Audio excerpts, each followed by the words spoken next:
Welcome to the Finance Marketing Podcast, a show that empowers finance professionals to market their businesses in ways that feel good and actually achieve results. I'm your host, Hillary.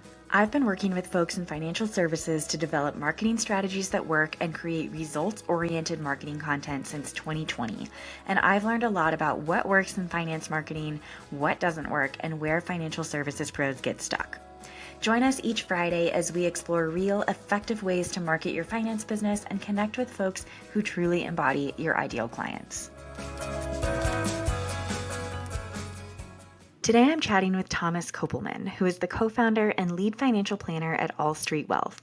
In addition to being a financial planner, Thomas is the head of the community at wealth.com. He's been listed as a top 100 advisor by Investopedia for the last 2 years. He hosts the podcast The Long Game. He writes a blog and is an avid content creator with over 21,000 followers on Twitter. Now, Thomas and I connected about 3 years ago on LinkedIn when he was still relatively new to content creation. And since then, he's expanded his marketing strategy from blogging and posting on LinkedIn to Twitter, YouTube, podcasting, and more. He does so much in the realm of marketing, so I'm very excited to share this conversation with you so you can learn just how he manages to do it all while still serving a full roster of clients. Thomas, thank you so much for joining me on this episode of the Finance Marketing Podcast. I'm so excited to have you. Yeah, I'm glad to be here. This is the first time we've ever met. I think we've been talking on social media for like 3 years at this point, but glad to sit down and have a conversation and talk about marketing, one of my favorite things to talk about. Yeah, you're so good at it. And you were one of the first advisors that I really did connect with on LinkedIn when I first started showing up, I think like you said, about 3 years ago. And if I'm right in thinking, that was when you first kind of got serious about LinkedIn. Is that correct? So I've been creating content for a little over 4 years, I think at this point, and I started really small. That was the big thing is like I used to work with Justin Castelli. He's a great advisor. He was like, hey, I want you to learn everything you can through me and the mistakes that I've made. And I want you to start with, one long form content. So I did a blog and then, just start getting that on social and having a couple posts a week. So I started there, started pretty small and with LinkedIn because every advisor had always said like, LinkedIn is for getting clients and Twitter and the other platforms are for where you connect with advisors. And so I just believed that for the longest period of time. So LinkedIn was like the first area I focused. And, I did pretty well with LinkedIn, but obviously I've made a bunch of transitions since then and found better success in other platforms. Oh, interesting. Okay, I'm so excited to dive into this conversation. Before we do, I would love if you could just give our listeners a little bit of your background story. So you worked with Justin Castelli. Now, of course, you have All Street Wealth. And so I would love for you to just tell us about what you do now and kind of how you got to where you are today. Yeah. So I started at a broker dealer right out of college, same experience as most people, sell it to everybody, go to your friend's wedding and come back with leads, go to networking events, come back with leads. And, I hated it, to be honest. Like there were so many times I just wanted to get out of the industry. I was just like, this is a terrible setup. This isn't how it's meant to be. And then I had this realization, maybe a year in, and that was like, everybody talks about how valuable financial planning is and how much people need it. And the realization was like, if financial planning is that valuable, then why am I selling it versus attracting people who need it, right? And so then I was like, okay, well, how do I do that? I don't think going to an event and saying, hey, you need to work with me. Let me pitch myself and see if it works. I don't think I was attracting anybody that way. So I was, thought about it. I'm like, okay, social media is probably the best way to do it, right? Like it's this long lead funnel. People are going to learn from you and then they're going to say, hey, I got X pain point. I need you to help me. And so if I just educate them until they hit that pain point, then I'm probably going to be the person they reached out to. So dove in on social media, but I guess my journey was I knew I had to leave the broker dealer because it was like, can't have a podcast, can't have a blog, everything on social has to get approved. They would, rewrite my stuff. It'd be terrible. They would tell me, oh, you can't use that tone or we don't like this. And I'm like, all right, well then, this just makes no sense to me. I don't see how to grow a business in today's day and age without social. So next step, I got to go to Justin. Justin never really wanted to hire other people. He always wanted to be a solo advisor. But I basically begged him to do it. And he eventually was like, sure. But we kind of always knew that this probably wouldn't last that long. Like it would be a stepping stone for me until I'm ready to launch my firm. And then one day he was like, dude, like I just feel like I'm the worst boss. I'm spending no time helping you. And I'm like, this is great. Like I get all the freedom. I have the resource when I need the help. Like this is all I want. And he's like, I just feel like it's better if you launch your own firm. Like I feel so much guilt all the time about not being there to help you, not being a good boss. And I was like, oh man, I don't know if I'm ready for that. And then launched All Street, and things have been smooth sailing ever since the launch. That's amazing. So, All Street, you primarily serve millennials, right? Yeah, I typically, my average client's like 30 to 50 years old. I have a couple that are lower, I have a couple that are higher, but pretty much all of them are accumulators, really a tilt towards business owners. And then we have some other dual income households that have like just a lot of equity compensation. Okay. Well, so you went into your career knowing you were going to be a financial advisor. And then through that, you realized like you have to grow a business somehow, marketing, social media.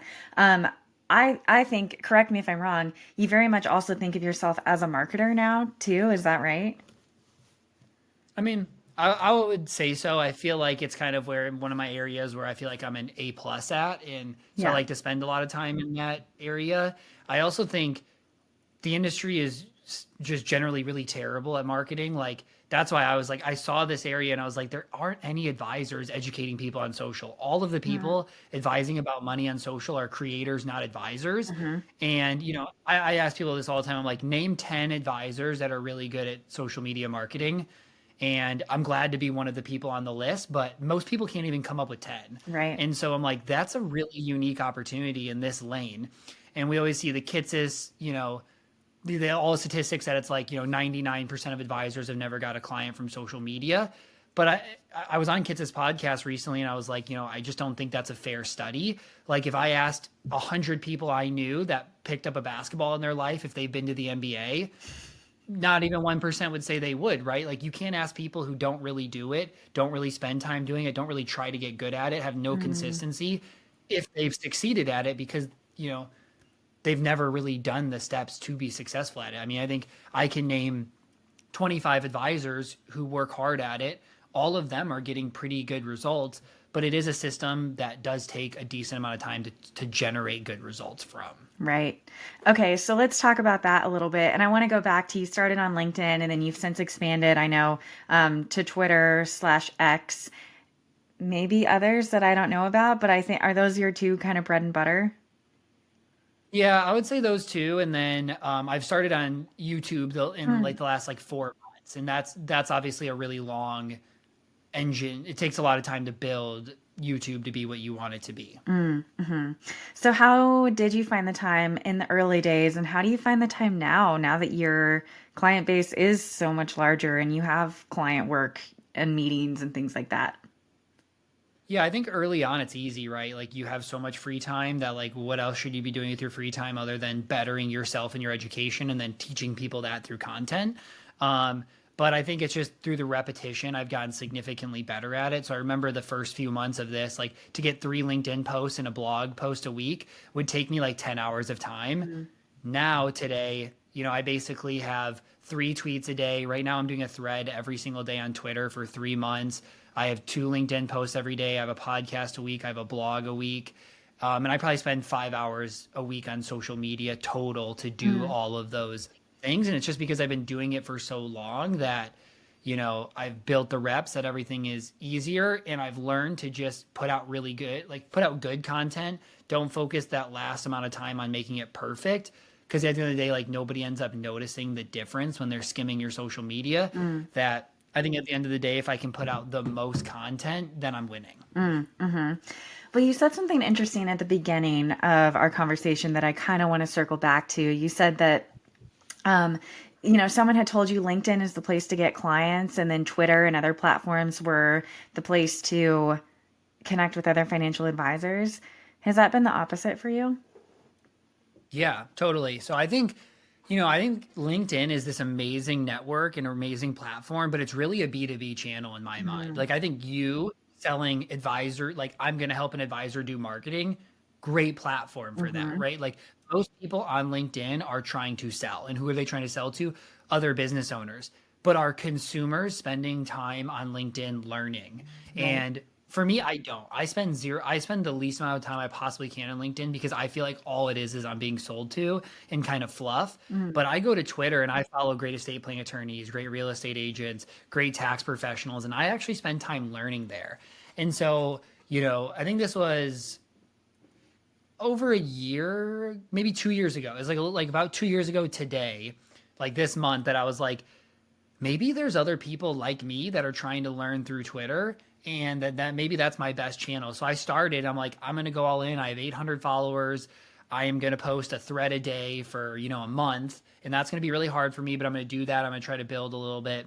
And ever since I went in on Twitter, like my business has completely changed. Like at that point, I was probably at like, I don't know, $5,000 a month of client revenue Hmm. at that period of time. By then, the next year, beginning of last year, I was probably at like 12. Wow. So I was like, okay, 7,000 a month of revenue growth is pretty good. And then by the end of last year, I did 54,000 in December of last year of Wow. just revenue. Right now, I'm at like, I don't know, somewhere between 35 and 30 or 32 and 35 of reoccurring revenue a month. And then we have a lot of clients who do like just get a financial plan. So, probably should average this year somewhere between 40 and 50,000 of revenue a month, and probably do over 500,000 in basically our second full year of being open. That's incredible. Congratulations, first of all. Thank you. Um, would you how much of your business would you credit purely to social media and other marketing channels like your blog and your podcast and things like that versus getting referrals from the clients that you did start to get? Like 95% to social Hmm. over referrals. Like we do get referrals, but because we work with such a niche area of like you are in your 30s, you're making 500,000 plus in income, etc. Like a lot of our clients' friends don't fit us. Their life isn't complex. They don't make enough money to pay the $12,000 a year minimum fee. So we do Mm. get referrals, but a lot of times we have to refer them out just because they're not perfect for us. But we drive everybody in through Twitter. So like last year alone, I had like 175 prospects from Twitter, and about 120 of those were good fits for us. 120 to 130 like good fits, fit the criteria, and that we were able to meet with and grow with. Mm. Okay. Um, Now I want to ask you where your long form content kind of fits into the pieces of your marketing puzzle. So you had a blog for a while. Do you still blog? I do. So You do. I write my blog every single week. I've written a blog every week for 5 years, I think. And I post like kind of like a hook about it on LinkedIn and then try to drive people to the blog. But on Twitter, I just turn that blog into a thread. I know nobody's going to leave Twitter, Mm. but I can put it all on there. And so I do a ton of long form content. I think at the end of the day, you win with long form content. I think you need a mix, right? Because you can't put 5 long form pieces of content a day, but I can do a lot of short form. But if I can have like an original blog, an original podcast, a thread, a newsletter, like long form content, I really think is how you drive deeper relationships and really show the depth of your knowledge. So I absolutely do a ton of long form content. Like Okay. I was these threads I'm writing right now, so there'll be like 60 to 80 threads I'll put out at one a day until they're all done. And the average one is like 40 plus tweets long. I mean, it's a Mm. lot of content. But I think it shows just the depth of the knowledge that we have. Hmm. One thing that I just want to highlight before I ask you a follow-up question is that, on LinkedIn, you can do one thing to drive traffic to the blog, but on Twitter, you have to approach it totally differently. Like, the people on Twitter are not going to want to leave Twitter. I think that's so smart, is you really have to yes, it's fine to repurpose and reuse content, but you have to repurpose it in the right way for the platform, right? Because otherwise it's just not going to work. So I just wanted to highlight Totally. that you said that. Um, what is your blog called? It's just thomaskopelman.com. Mm. Like my like brand is the long game. That's what my Mm. podcast is. My website used to say it, but now I've just kind of it's thomaskopelman.com. I just actually relaunched last month with Trayton building me a new website, and I really like it. Oh, that's great. Well, I want to hear about the podcast as well. And then I definitely want to talk about your newsletter because I think that's one piece that a lot of advisors are really reluctant to get into. And I am a huge believer in newsletters and email lists But before that, let's talk about your podcast. You were sharing some really impressive stats with me before I hit the record button. And so I'd love to know kind of how you grew the podcast, what inspired you to start the podcast, what you've learned about how you have to actually market a podcast for it to be successful, all that good stuff. Yeah, I feel like a podcast felt very natural to me because I'm not naturally a writer. Like I've always felt like I'm a terrible writer, and writing is a lot harder for me than speaking. Like I think you can throw out any financial planning topic to me and I could go speak about it for 30 minutes, to be honest. And so it was a really easy way to do that. The podcast has gone really well, especially, I mean, the more followers I have, the better it is, right? Like 2 years ago, my total followers like 3,000. Right now, my total followers between LinkedIn and Twitter is like, 32 or 33,000. So like, obviously that's a pretty good funnel, but the podcast has just under 50,000 downloads. We were probably getting like 150 or so listens about a year ago. Now we're getting about 750 different people to listen per week, a little over 1,000 total episodes listened per week. And average episodes gets like 700 right now. Like obviously, if you looked at the total stats, I'd say like 4 or 5, but that's because it has all of the old episodes that people don't necessarily go back a couple of years on. But the podcast is simple. It's like we just want to educate and talk to people about all the financial planning topics that are relevant to the audience that we work with. And some of them are me and my co-host. Last month I brought on Jacob Turner as my co-host. He was the 8th pick in the MLB draft out of high school. Now he's a financial advisor for athletes and business owners. We're really good friends. And so he brings in a new audience. He also brings in some really high level guests of people that he's friends with, which is cool. So it's only about 5 episodes in. So I'm really excited to see the growth that happens from it. But really to grow it, I think a lot of people think, oh, I'm going to have a podcast. I'm going to post about it once. Everybody's going to subscribe and everybody's going to listen. And that's just really not at all how it works. And so, what we've learned is I think so many advisors do a terrible job of marketing their long form content. They'll just be like, check out this week's blog post, right? And then like a link, and it's like, you got 10 views, right? Nobody's going because you didn't do anything to get their attention. Same with the podcast, right? If you just post new podcast this week about HSAs, that's not going to do as much as them actually seeing clips or videos that like hit interesting points. And I think the other thing people fail to realize is even if they don't leave to then go listen to the podcast, I educated them through that video. So maybe I didn't get the perfect win on both sides, but I still got a win. And so it's the same with my YouTube. I have long form YouTube videos. I cut up 3 to 4 clips from that of points that I educated people on. Because even if they don't go watch the YouTube, I have 4 videos I just was able to post on the social channel that they can learn from as well. So you're obviously a big believer in repurposing content. Am I right? Yeah, I have a whole Kitsis blog that I wrote about it. It's like a 22-minute read or something. Ooh. But I nonstop repurpose. Like of these threads I'm writing, half of them I've already written before. I'm just editing the hooks. I'm editing the post to make them better. But if I go back and I wrote that post a year ago, last January I had 7,500 followers on Twitter. Now I have, 22,000. So a lot of my followers have never seen my best content. And this is where the people say, well, what about your other audience? Like, what if they realize that you posted that before? And I'm like, if my followers remember a post I had from a year ago, then I'm absolutely killing it on my content because I don't remember anybody's post from a year ago. Right. Like nothing stays that fresh in your mind when you see 1,000 posts a day. Right. No, it's so true. You really do have to get out of your own head, I think, when you are reposting content and realize that nobody is paying that much attention to you to have memorized what you posted even 6 months ago. Even if you look at Morgan Housel, right? Like people know Morgan Housel is one of the best marketers, one of the best writers. His podcast, or if you look at his book is all of his blog posts written slightly differently. If you look at his podcast, it's all of his blog posts, chapters of his book talked about again in his own voice, right? Like people don't have 10,000 original views, right? They have a few original views that are about them, what they believe in, and you re-say that over and over and over in different ways. Like that's what good content is.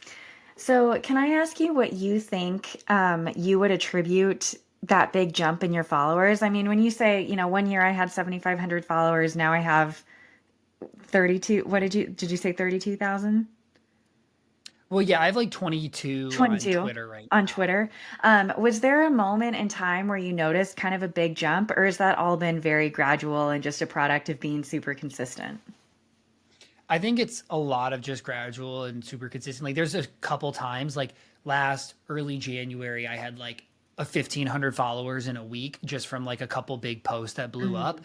But in general, like I get like 1,000 followers a month, Mm. which is still a pretty good amount of growth, right? I mean, that's per year, 12,000 new followers, and that slowly grows. So like if that's 1,000, then eventually it's like 1,200 a month, and you keep doing that. I think it's activity, right? Like I Mm. think people don't follow accounts that barely ever talk. They don't know when they're going to talk. Like people, when they follow me, know that they're going to get a ton of new posts every single day. Mm. Like I would be shocked if talk to anybody who follows me that sees my content that says like they don't learn something new from me every single week. And I think if my goal is to drive new business, that's the goal that I should have. Mm. Hmm.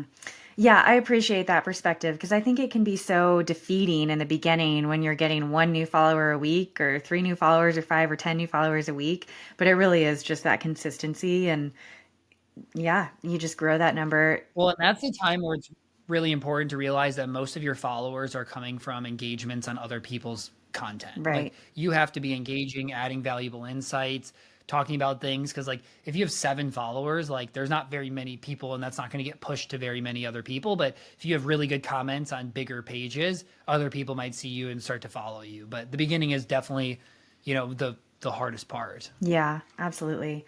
Well, let's pivot a little bit. I'd love to ask you about your newsletter because, like I said, I don't see a lot of advisors pushing people into a newsletter. And so I'd love to know one, what inspired you to do that? And two, what has resulted from that newsletter that keeps you going? And your newsletter is fantastic. I think I was one of the first ones to sign up for it, and I often open your Thanks. newsletters. So, I think I think that's probably my weakest part of my marketing strategy, mm, to be honest.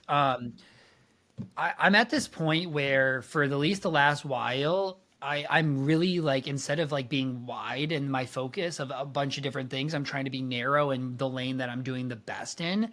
And so I spend so much time focusing on making my Twitter better, improving, putting more content out, etc., because that's where the most results are coming.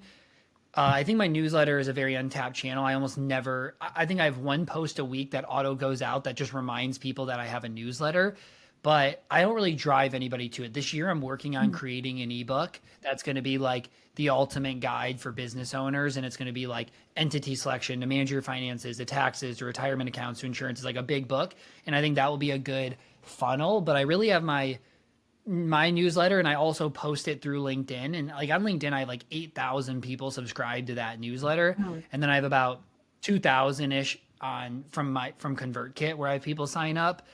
And I only post once a month. And I actually just saw somebody who was like, hey, if your newsletter is once a month, you might as well not even have one. mm, And I thought it was kind of funny and maybe a fair point, but I'm like, I don't want it to just be my blog right. because I do post my blog. I already posted as a thread. So people, are they already seeing that? Is that too much? It's been something I've been thinking about this year as an area of improving, but it's something I would, rather outsource Mm, over time of mhm. like, do we just take my blog and post it? Do we do more? Because if you've been following for a while, I've really started to condense less and less out of it to be like the areas that more people are spending Right. the time on, but I'm considering moving to just weekly and doing just the blog as the post. Mm, Um, but I haven't made a decision yet. okay. Can I offer my advice unsolicited? I would love to hear it.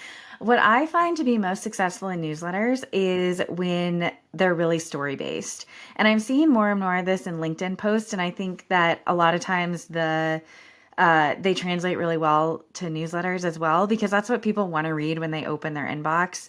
They want to read engaging stories. And so I haven't been on your blog in quite a while. And so you'll have to refresh my memory. Is your blog mostly informational or is it mostly story based? If it's not mostly story based, that would be a good way to differentiate your newsletter slightly and then even drive each newsletter to the weekly blog post as well. Yeah, I mean, my blog is very every week's different. Like I'll have like 2 weeks ago, I had a story about how a client's going to save $100,000 in Mm, taxes through this planning, right? But then I have other ones that are like top 11 tax planning moves for business owners, and then I'll have one about the qualified business income deduction and how to utilize it. And then I'll have a story. So like it's a mix of it. Mm, But I think that's what holds me back is like I'm not going to be able to write a new story every week mm, on my newsletter. Like right now I have to be super efficient to put out all the content that I do have, that I'm like, if all these other channels are working and that's going to be take a lot of time, is that the best use of my time? That's the hard part is I feel like I can't be a great podcaster, YouTuber, right. Twitter, LinkedIn, business owner. I write newsletters to my clients, Mm. keeping them updated on things and whatnot as well too. Well, I think that's a great point too. Is I mean, if everything else is working, and I always say this as well, if one thing is working really well, why would you risk that one thing suffering a little bit to add on something else that you don't even know yet if it's going to work as well or not? So, Yeah, and that's like right now that new thing for me is YouTube, and it mhm. takes a lot of time to do long form videos and short form videos. But I'm like, that's the most untapped area I think, and that actually has good searchability. So I've been going in there. I have a video editor there who's helping do a lot of that work. Mm. But like I'm just slowly building more revenue, outsourcing more things, building more revenue, outsourcing more things. Mhm. Um, that makes sense to outsource. Can I ask you? Because I think a lot of listeners would be curious to know what are the things that you started outsourcing? What will you not outsource? I think that's kind of helpful for people to hear. Yeah, I don't think I'll ever outsource my social media because I think at the end of the day, people view like social media as marketing, but it's really personal branding in our Hmm. industry. Like at the end of the day, it's here's who I am, here's what I believe, here's how I talk, get to know me, do you want to work with me? And so I think outsourcing my own voice is never going to be my voice. And so I would never do that. I think could I eventually hire a copywriter to take what I've done really well and slightly modify it, but keep my voice potentially? But I think like, I outsource admin work in my business. So client meetings, scheduling, making sure they have everything uploaded for us, their agendas, creating those, reaching out to prospects. I've outsourced all of that. I have a CFP in the background who does some work. I have a full-time hire that's also a planner and an EA who does a lot of work in the business. Like I still have to do all the high level recommendations and I have to do all the client meetings. And I think I'll always stay that way because I do love that part. And then I've hired out video editing as well. Like, I built a new personal website. Like I Mm. hired Trayton obviously to do that. I hire out some visual design stuff. So a decent amount. Cool.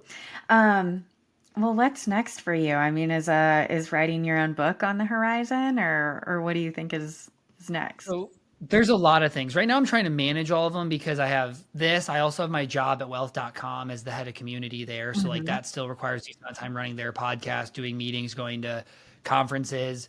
We launched our personal finance course last year. We use that as a bunch of learning. We're actually launching a course for advisors on social media marketing specifically. Sometime this year, myself, Rachel Camp, and Trayton are all building that out. I think I'm really excited about that and how that's going to go. Um, but right now is just a really busy time because I have my bachelor party in a couple weeks. I get married in May. I have my honeymoon in May. But the goal is that we'll launch that course and that I'll have like this ebook hopefully sometime this year. It's kind of one of those things that like, this last month I wasn't as busy as normal. And so I got a ton of other things done. And then now all of a sudden I got like 7 prospects in the last week and we're still in annual reviews and now things are going to be busier. So like I have these long form projects that as time opens up, I work on them and chunk away at them and give myself just like a latest deadline. Mm. But I know once I write it, somebody to take it and make it visually appealing and branded, et cetera, is going to take a decent amount of time too. So I just don't know for sure when that'll be. Yeah. Well, congratulations on your wedding. That's exciting. Where are you guys going on Thank your you. honeymoon? We're going to St. Lucia. Oh, fun. Yeah, I'm really excited about it. And we bought up a house and it was being built and it finishes this Wednesday. So then we move into that next week. So there's just been a lot of moving pieces these last few months. Yes, for sure. Well, this has been a really great conversation. To kind of wrap us up, I know you have meetings occasionally with financial advisors to kind of like share your marketing insights and expertise with them. So I would love to ask for me and my listeners, what's your number one piece of advice to someone who's just starting out? Yeah, I think, oh man, there's one step's tough because I think there's like all the steps of like figure out your niche, figure out who you're Mm, going to talk to, what are the main problems that you're trying to solve, create content answering those questions, and for one, make sure it's really geared towards them. Two, make sure it's on a platform or an area where they are. And then three, get out of your own head and just put out as much content as possible. Because in the beginning, nobody's reading, nobody's listening. Those are your reps. Those are the time to get better at it. The more that you can put out, the better. I love that. I know, right? It's like get all your practice out when nobody's looking. That's literally the best thing you can do. Exactly. And focus on the hook. That's the one thing I always talk about. Like if you can put out the best tax planning post of all time, but if you never grabbed anybody's attention in the beginning, you failed. Like on these threads, I spend like 20 minutes trying to edit the thread, just the hook of the thread. As much time as it takes me to edit and write the rest of it is how much time I spend on trying to get people's attention. Yeah, I always say I spend 20% writing like the bulk of something and 80% writing the headline or the hook or the subject line or whatever it might be. So that is fantastic advice. Yeah. Fantastic advice. Anything else, Thomas? Where can people find you? Yeah, everybody can find me at T Kopelman on Twitter or Thomas Kopelman on LinkedIn. I do office hours like maybe once every 2 months where every advisor can come to ask questions, et cetera. We normally have like 30 to 50 advisors come to each one. So it's super good. And then I also do like 1 hour paid consulting, which has been super popular because it's not like, hey, you're bringing me on, we're going to meet every month, blah, blah, blah. It's, hey, these are really high level, big questions I really need help on. And, I've been doing a ton of those recently of just 1 hour, power hour. Let me help you. And people have been really liking those too. Okay, awesome. Well, we will put links to all of that in the show notes. I'm also going to link to your Kitsis article on repurposing content because that sounded super helpful. And yeah, thank you so much, Thomas. This has been a really fun conversation. Yeah, thanks for having me on. It was really fun doing it.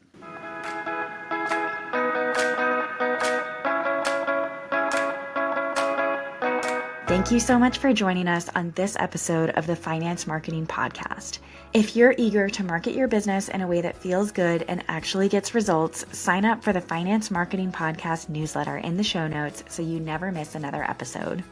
If you liked what you heard today, please be sure to subscribe to the show on your favorite listening app and leave a review on Apple Podcasts. We'll see you back here next Friday.